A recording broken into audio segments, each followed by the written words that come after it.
ஜனநாயகன் திரைப்படத்தின் தணிக்கை சான்றிதழ் விவகாரம் தொடர்பான மேல்முறையீட்டு மனுவை வரும் 15ஆம் தேதி, அதாவது பொங்கல் பண்டிகை அன்று உச்சநீதிமன்றம் விசாரணைக்கு எடுக்கவுள்ளதாக தகவல்கள் வெளியாகியுள்ளன.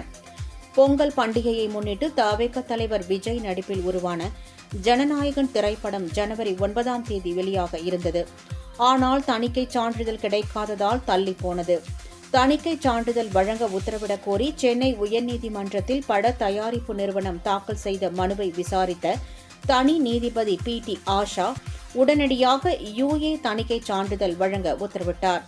இதை எதிர்த்து உயர்நீதிமன்ற தலைமை நீதிபதி அமர்வில் மேல்முறையீடு செய்யப்பட்டது.